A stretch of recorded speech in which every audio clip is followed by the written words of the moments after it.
Chers élèves de première année secondaire collégiale, bienvenue dans une nouvelle séance de cours à distance. Ça concerne le cours numéro 21, le cours circuit.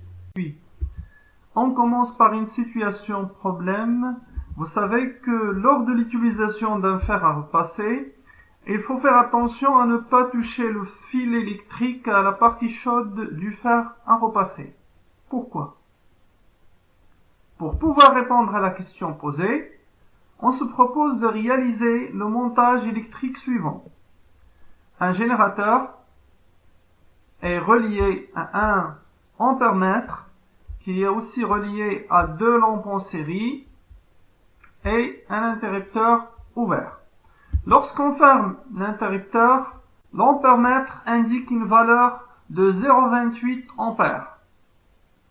Maintenant, je vais relier les deux bornes de la première lampe par un fil conducteur. Une fois les deux bornes sont reliées par un fil conducteur, la lampe s'éteint, l'ampèremètre indique une intensité plus élevée et l'autre lampe brille fortement. Dans ce cas-là, on dit que cette lampe est court-circuitée ou bien qu'il y a un court-circuit entre les bornes de cette lampe. On schématise les deux montages. Maintenant, on va suivre le sens du courant électrique. On sait que le courant passe du pôle positif vers le pôle négatif. Dans ce cas-là, le courant aussi passe du pôle positif vers le pôle négatif. Mais il ne passe pas à travers la lampe, il passe à travers le fil conducteur et ça revient vers le pôle négatif. Pourquoi le courant choisit de passer à travers le fil et non pas à travers la lampe? Parce que le fil possède une résistance au courant plus faible que la résistance de la lampe. Vous savez que dans la lampe, il y a ce qu'on appelle le filament. Il est porté à incandescence parce qu'il résiste au courant électrique. Donc la résistance de la lampe est supérieure à la résistance du fil. Donc le courant passe à travers les fils et non pas à travers la lampe. Donc on observe que lorsqu'on relie les bornes de la lampe L1 par un fil L s'éteint, on dit qu'elle est court-circuitée. L'intensité du courant augmente lors d'un court-circuit. La lampe L2 brille fortement, elle risque de griller. Conclusion, un dipôle est court-circuité si ses bornes sont reliées par un bon conducteur, par exemple un fil. Remarque, dans un montage en parallèle, lorsqu'on court-circuite une lampe, elles s'éteignent toutes les lampes s'éteignent. Les lampes et le générateur sont tous court-circuités. Le courant devient très intense, cela peut endommager le générateur. Donc voilà un montage électrique de deux lampes en parallèle. C'est un montage normal, il n'y a pas de court-circuit. Donc le courant passe dans la première boucle et dans la deuxième boucle. Lorsqu'on court-circuite une lampe, que ce soit L2, que ce soit L1, le courant passe à travers le fil pour la même raison précédente, c'est-à-dire parce que la résistance des fils est inférieure à celle de la lampe. Donc le courant électrique circule seulement entre les bornes du générateur, donc il risque de l'endommager. Maintenant, je vais compléter le circuit avec ce qu'on appelle la laine de fer. Je vais prendre un morceau. Bien sûr, c'est un conducteur et ça va conduire le courant électrique.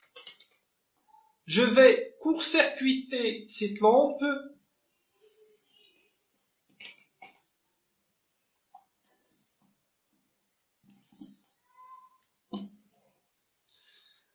Après avoir court-circuité cette lampe, regardez l'intensité du courant, ça dépasse 3 ampères.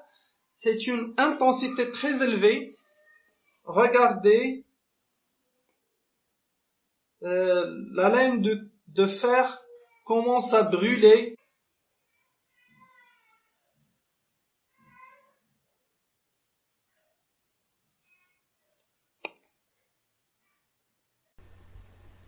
Voilà l'expérience qu'on vient de voir. La lampe brille parce que la laine de fer est un bon conducteur, mais lorsqu'on court-circuite la lampe, la laine de fer brûle et ça constitue un danger du courant électrique. Donc lorsqu'on court-circuite la lampe, l'intensité du courant augmente et la laine de fer brûle.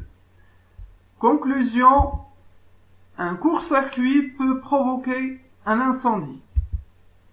Remarque, le court-circuit peut détériorer aussi les constituants d'un circuit électrique, que ce soit le générateur ou bien les récepteurs. On a vu l'exemple précédent. On a vu précédemment dans un montage en série, si on court-circuite une lampe, c'est l'autre lampe qui est mise en danger. Il peut être grillé, mais dans un montage en parallèle, c'est le générateur qui est mis en danger. Donc, les dangers du court-circuit, ce sont l'incendie et la détérioration des constituants de ce circuit. On peut donc répondre à la situation problème précédemment posée. Si la partie chaude du fer à repasser touche au fil d'alimentation, elle risque de détériorer l'isolant et ainsi les conducteurs qui sont à l'intérieur se touchent. C'est un court-circuit et il risque de provoquer un incendie. On se pose une deuxième situation problème. Comment appelle-t-on ces éléments et quel rôle jouent-ils? Pour pouvoir répondre à la situation problème, on réalise l'expérience. Là, au lieu de faire la paille de fer, on a mis un filament en plomb. La lampe brille parce que le plomb est un conducteur, c'est un métal. Mais lorsqu'on court-circuite la lampe, le filament en plomb fond. Fondre, c'est la fusion, c'est le fait de passer de l'état solide à l'état liquide, et comme ça il se coupe, et ainsi le circuit est ouvert. Donc on a deux interrupteurs, un interrupteur manuel et un interrupteur automatique, c'est ce qu'on appelle le fusible. Donc à quoi sert le fusible?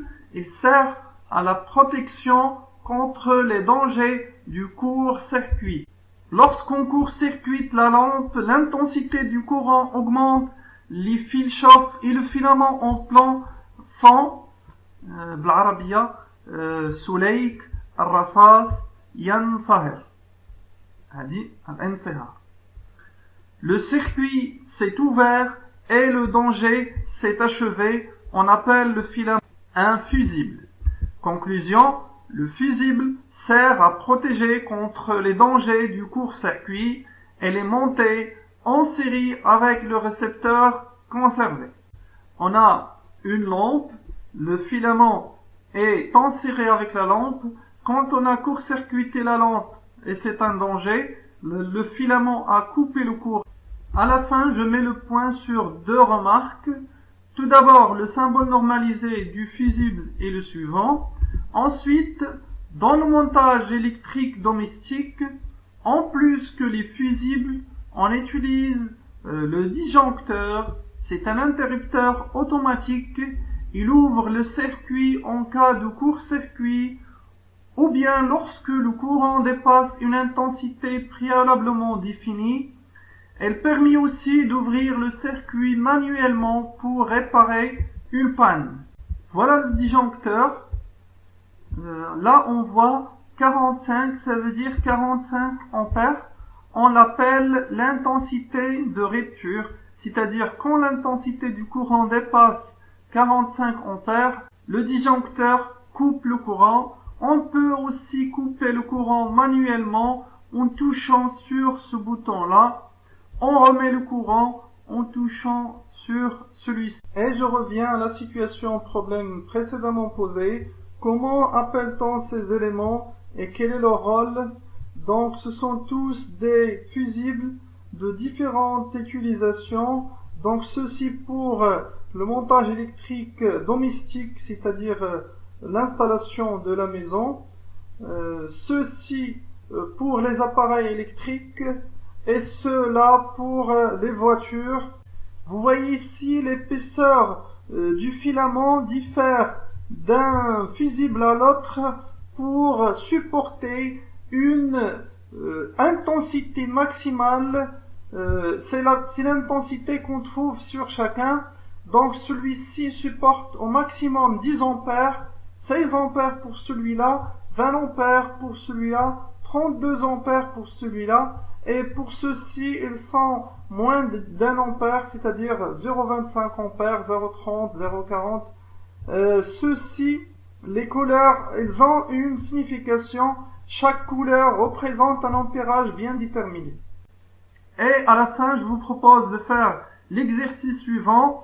Étudier les montages et déterminer celui où le fusible protège bien la lampe. On donne, la lampe brille normalement lorsqu'elle est traversée par un courant de 1 ampère.